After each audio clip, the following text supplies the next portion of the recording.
The movie Gattaca has a lot of hidden meanings that require a lot of examination, particularly in examination of the screenplay and seeing what's been left out in going from the screenplay to the movie. And many of these tie into my previous videos on Quetzalcoatl and the Ouroboros and Monopods, because there are several possible allusions to these topics in the movie. The people in the movie are in large measure being sold a fake bill of goods. They're being offered genetic manipulation instead of cloning. And one of our problems is we often conflate the two. Cloning is about just giving you more of what you already have and keep, with any luck, giving people means of repairing themselves and having a longer lifespan, but making no fundamental changes to their genetic structure.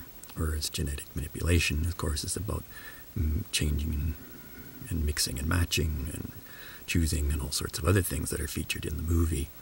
And in this, it's a little bit like the Quetzalcoatl deity, who is a hybrid, a combination of two things that are normally at odds with each other in other mythologies. The eagle and the serpent, or in Harry Potter's case, the phoenix and the serpent. Or in this case, it's a water snake. That's where Coatl comes from, and a Quetzal is a colorful bird. Though these are mixing together rather than just lengthening. And in that respect, it's a non-cloning approach to things. There are many allusions in the movie that have to do with this, where you take two apparent opposites and you mix them together. And you don't necessarily get the best features of both, but in not making the primary goal to lengthen people's lifespan, make them ageless, you're just giving them a partial version of what they really need, and one that's ultimately going to fail no matter which way you go with it. There's monopod references in many ways, and some of them different slightly from what I've already talked about in my previous videos. But one of them is that instead of having the monopods as aliens coming down to Earth, you have people on Earth aspiring to be aliens. That is, finding a way to leave the planet. And in a particular way that involves damaging the legs, so they essentially operate like one-footed or non-footed creatures. Jerome Eugene Morrow, who drops his first name when it's adopted by Vincent and Vincent, are similar in this way, in that Eugene has lost the use of his legs. He's despaired at finding, when he's the best example of genetic manipulation anywhere and has supposedly the best genes of anyone, and a lifespan that's supposed to be the best available under the circumstances, which I think the offerer of illicit services exaggerates, because he says he's practically going to live forever. This probably just means, in our terms, that he could live to, say, 120, the maximum that longevity that we currently have access to. And it doesn't help him any, because one accident can ruin him, and he seems to know this as he purposely injures himself or attempts to commit suicide. And no matter how long genetically you're programmed to live, it's not going to matter much if you don't have any repair technology that could be the sort of thing that cloning could provide. So he has no means of fixing him. There is no technology made available to do anything for people after birth. So their place is set. They can't regrow or fix his back so that he can walk again. And in this way, he becomes like a monopod when he drags himself up the stairs. And he is told by Vincent that when they're out celebrating, learning that Vincent's going to go on the launch, that Eugene is really quite well suited for the mission physically. There's nothing physically keeping him from going into space, because in space, your legs don't matter. So you're like a monopod in that way. And he also says, Vincent does, that space is like the womb. So Vincent is trying to return to the womb, as if to correct the mistakes or the bad luck he had in his conception, when his parents didn't try to consciously make choices and genetically choose what he was going to be. And also in a monopod or legless fashion, Vincent is a symbolic sperm. His objective is to get back to the womb, and his virtues are the virtues of a successful sperm. He says in the riddle of how he defeats Anton that he saves nothing for the return journey. So this is one possible explanation of how it becomes possible for Vincent to beat Anton. Vincent separates himself from his parents. His ability to beat Anton swimming, which is what sperm do, does not manifest until after puberty.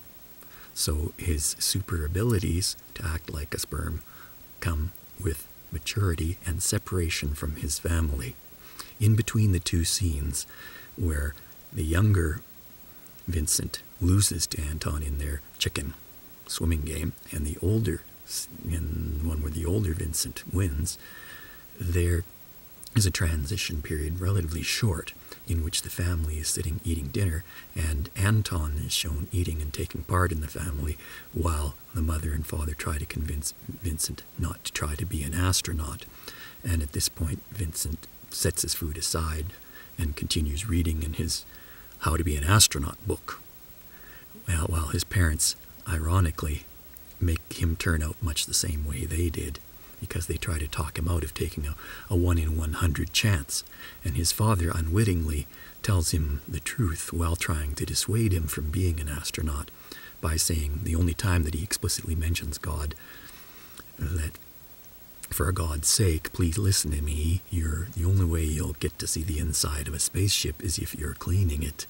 And Vincent literally says that he's right and adopts this as part of his strategy, because he becomes a cleaner and learns the ins and outs of the security system and how to defeat it in the plant or the place where the launches happen. Now, this is only one means of looking at Vincent. He is a mixture of these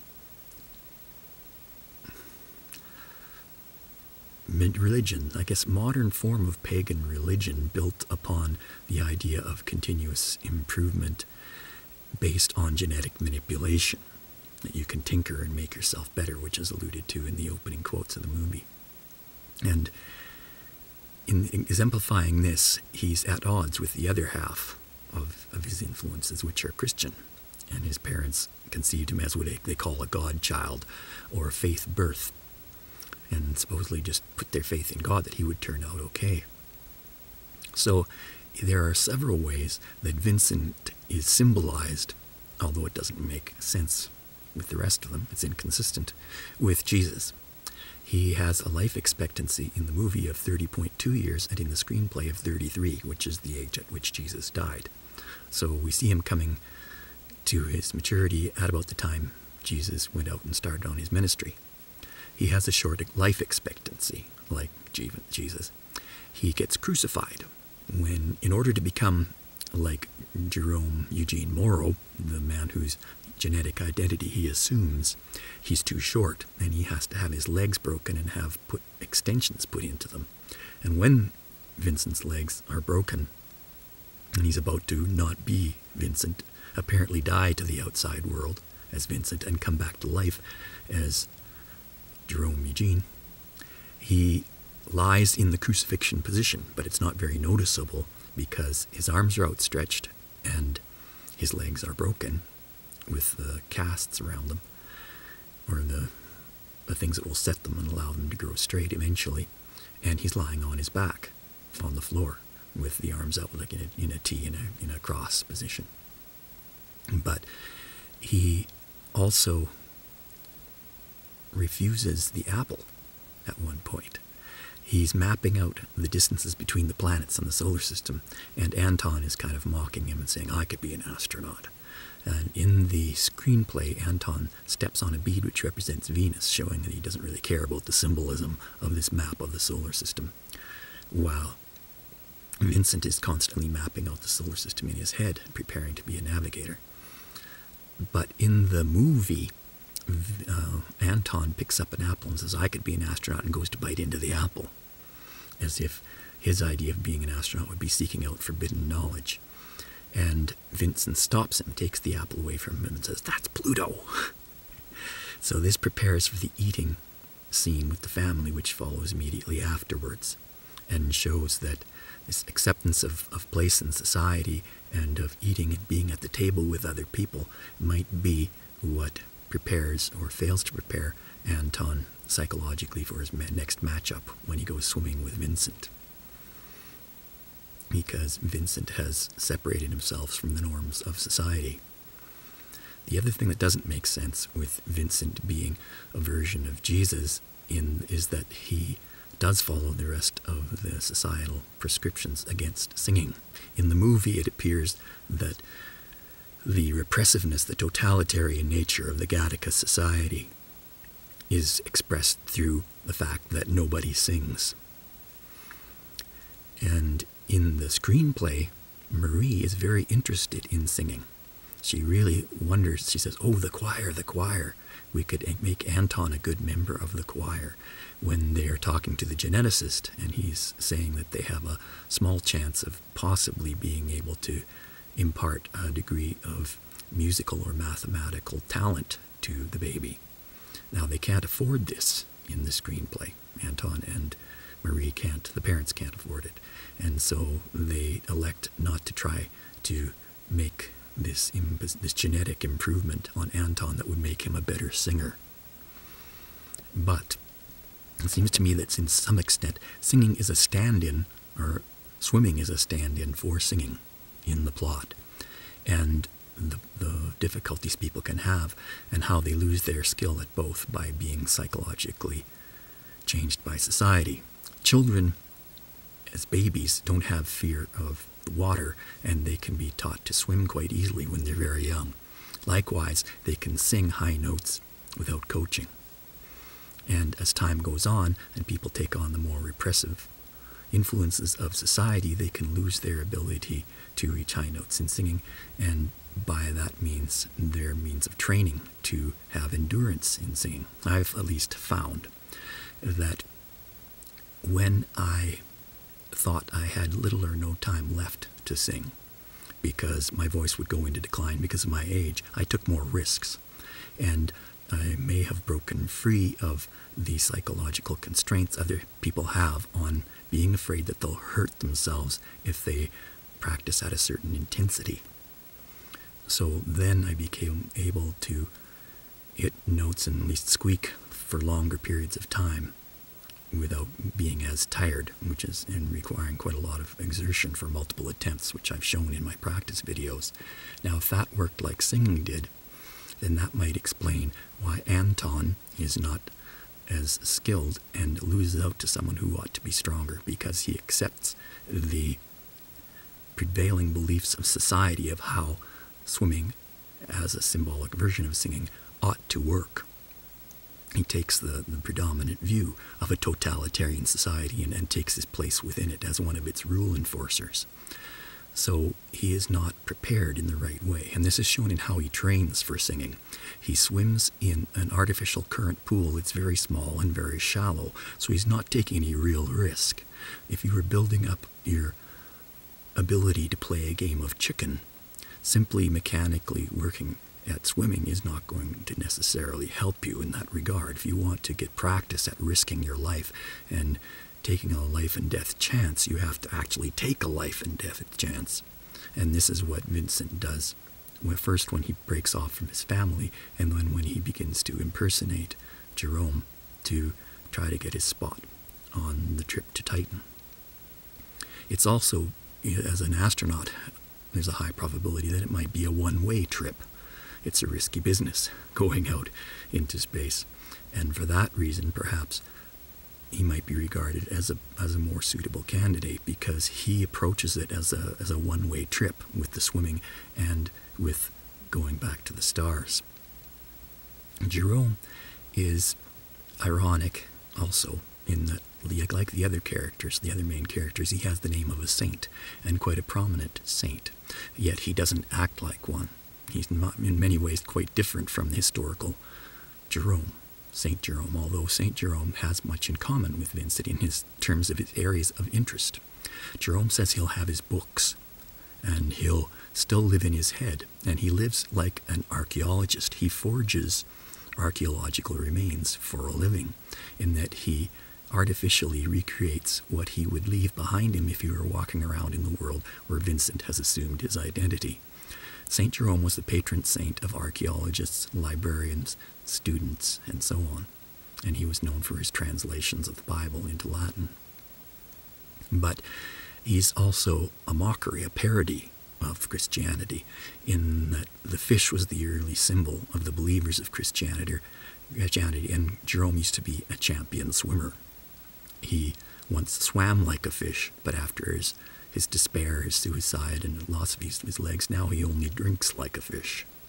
And he seems to impart some of his bad habits to Vincent, in that when they go out together, they drink and smoke and at one point eat, which is almost like a taboo in the movie. It's a Gnostic influenced theme again, apparently, like I said with The Shining, in that there is a apparent prohibition almost on eating. In looking at the supposed spiritual, metaphysical aspects of life, one is expected to leave the body behind, which in a way Vincent does. He seems to get away from the limits of the body by having a certain contempt for it. He doesn't act in any way that he wants to preserve himself because he smokes and drinks, at least when he's around Eugene, and doesn't do the healthy things as other people might in this society, because they think that everything is genetically determined, and therefore they aren't as worried about not having bad habits, particularly when they've achieved their goals at work and want to go and let loose. The symbols that they use for valid and invalid people are halves of the Ankh, the symbol of life, which is a cross with a loop on top. So if you look at the symbol of the valid people who have the genetically designed advantages, it's an infinity symbol turned vertically with two loops like an 8. And this is repeated in the movie with the enhanced piano player who has a circular design around his piano with 8 divisions in the circle. And when Vincent is about to leave to finally get on the ship to Titan, there's one open way into a tunnel and one closed tunnel, which is divided up into 8 curved pie section shapes. So there are these infinity and 8 symbols in various places. And the movie, in fact, opens in a very ironic way. Even before it starts, there's an invocation of the Quetzalcoatl number. Quetzalcoatl is a society. It's a Freemasonic society based in the United States, with divisions in that country and in Canada and a couple of Latin American countries, particularly Mexico, where it was founded. And it's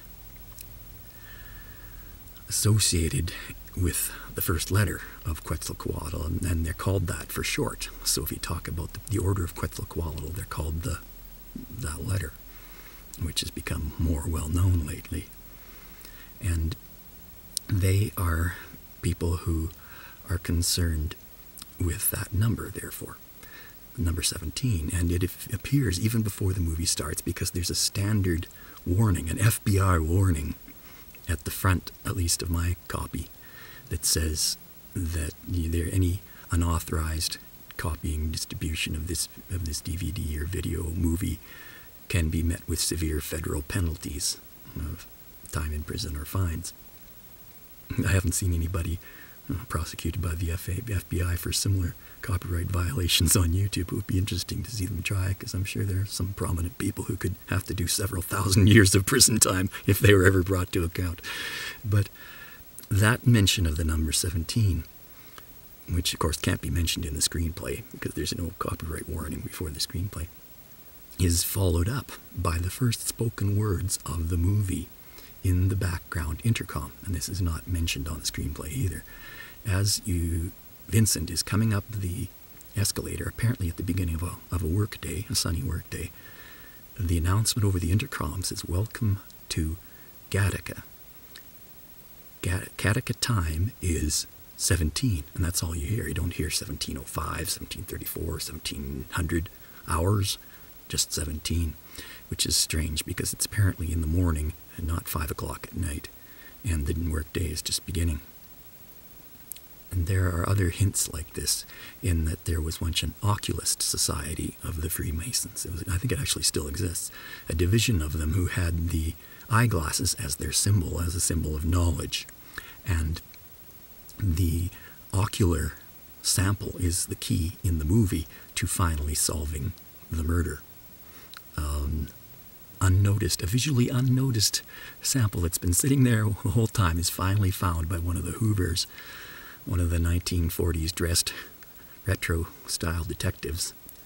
And that's what solves the mystery. And it was spit in the eye.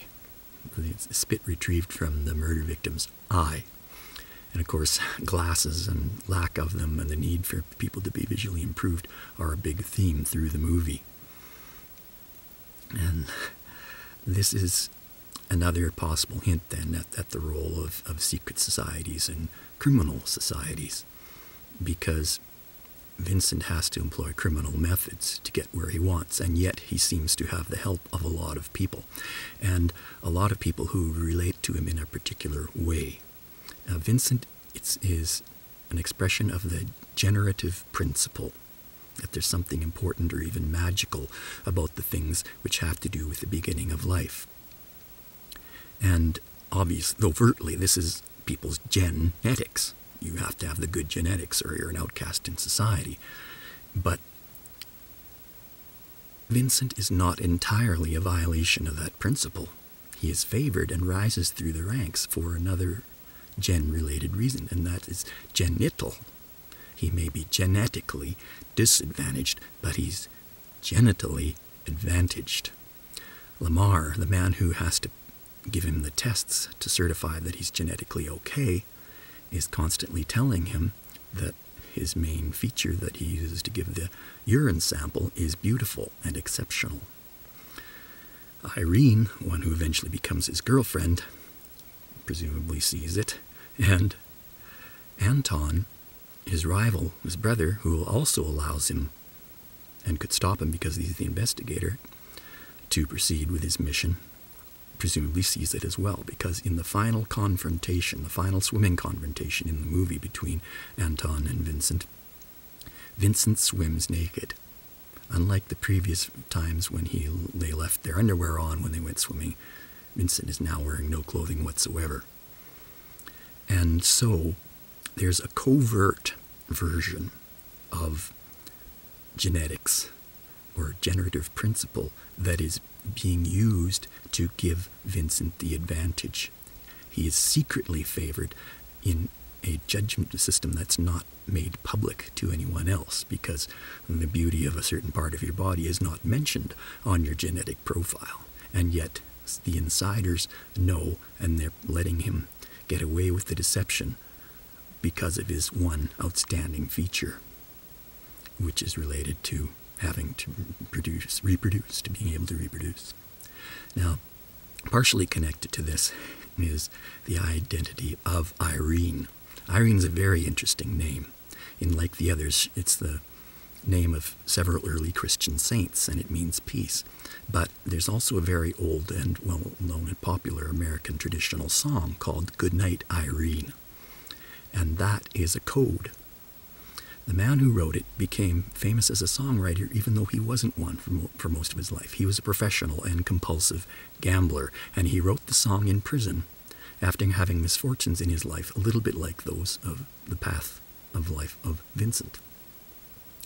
He lost all his money after having done well in gambling at other times, became penniless, and turned to crime to try to get his fortunes reversed, much like Vincent is made responsible for the gamble taken by his parents and is put into menial jobs and has to work his way back up by criminal means.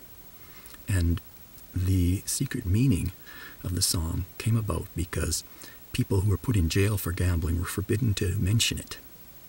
So when he wrote the song, it had the words that came from playing roulette and being the croupier, the one who manages the money and hands out the rewards at the roulette wheel. And there was a zero on the roulette wheel, so that when the zero came up, the croupier would get to pocket all the money that everyone else had wagered. And this man who wrote the song had at one time worked as a croupier. So the word was not N-O-U-G-H-T, for 0. And when the naught came up, that was good fortune. So the word was good naught, I win, instead of good night, Irene. And he changed the words to good night, Irene, to disguise what he was really singing about. I win, interestingly enough, is the same meaning coded into Irene's name, therefore by implication of the song lyrics, as Vincent's, because Vincent's name has to do with victory, and I win is, of course, a victory. Recently repeated in the Nessun Dorma song, Vincero, Vincero. It's the same root word as Vincent. So Irene shows the hidden theme of the movie, in some one of the hidden themes, which is, of course, gambling, in that both Irene and Vincent aren't quite qualified. They have bad hearts and are accustomed to gambling whenever they go out and exercise, but they perhaps might not survive if they push themselves too hard. So Irene represents another one of these hidden meanings in the movie. There's a sense of predestination that they have to fight against, and in some ways that's the obstacle that they're up against in the movie, and that is symbolized in the Christian versus pagan symbolism. But it's also a rigged game in that these two halves, these two sides, are both not the life that people would choose. Another one interesting religious reference is the vacuum cleaner, which has Revelation printed on it. And the things that people vacuum up would reveal who people's identities are. And so the vacuum cleaner bag in the screenplay has to be stolen by Jerome so that the investigators won't find it and test the remains and see whose genetic identity is really being revealed and who lives in the house. There is a mythologizing of the whole plot that occurs in the movie that's not so much present in the screenplay. In the screenplay, the objective of the mission is very clearly stated in that they're going out to the asteroid belt to probe an asteroid that's believed to have been the origins of life on Earth, and that will give them more information on how to better engineer people. In the movie, they're just going to Titan, which is a lesser known version of the generation that came before the known Greek gods, and might hold some of the secrets to the origins of godhood. So in the movie, the plot is more mythologically based. And in the screenplay, there are explicit warnings against the Human Genome Project and the way it could be manipulated, and how we will change our view of humanity and possibly waste potential resources of humanity by trying to come up with a better design. All those explicit warnings at the beginning and the end of the screenplay are left out of the movie. And the symbolism of the opening is harder to understand without reference to the screenplay, which talks about seemingly infinite resources falling from a human body into a wasteland.